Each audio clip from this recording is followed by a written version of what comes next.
As congressional lawmakers argue over potential cuts to Medicaid, today Virginia lawmakers celebrate a shakeup for women's health care. Alex Littlehales reports on the new Momnibus laws going into effect tomorrow. Alex? Well, this was a big lawmaking priority for Democrats in the last General Assembly. With a national spotlight on reproductive rights comes a slate of more than a dozen bills that actually made it past the governor's desk, all targeting pregnancy support for Virginia's mothers. It's definitely a beautiful day to celebrate Virginia's mamas. Through the uncertainty of federal cuts to Medicaid comes a celebration of state-level lawmaking.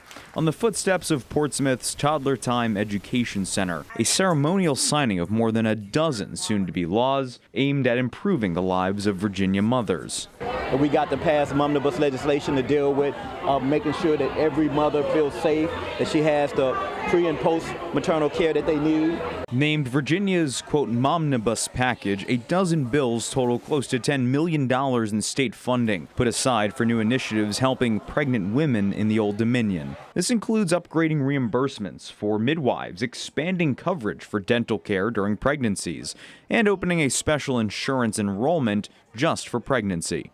These new laws close coverage gaps, expand access to midwives and doulas, establish oversight commissions, and bring much-needed resources to underserved communities. The celebration, though, comes as lawmakers on Capitol Hill in Washington debate potential cuts to state and national Medicaid funding, which Virginia House Speaker Don Scott says would hurt the bills they're here celebrating today. These bills that we passed today, they are reimbursed, the doula reimbursement rate, the midwives reimbursement rate, that comes from Medicaid. That comes from people who need that health care. And so hopefully the federal government will not reduce it where they have an impact on Virginia in a significant way.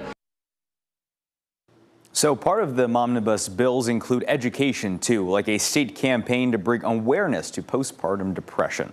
I'm Alex Littlehales for 13 News Now. All right, Alex, thank you. And lawmakers mentioned they plan to reintroduce Momnibus efforts ultimately vetoed by Governor Youngkin next year, when he's no longer in office. And you can catch the full Momnibus news conference over on 13 News Now Plus. Download on your TV and watch for free.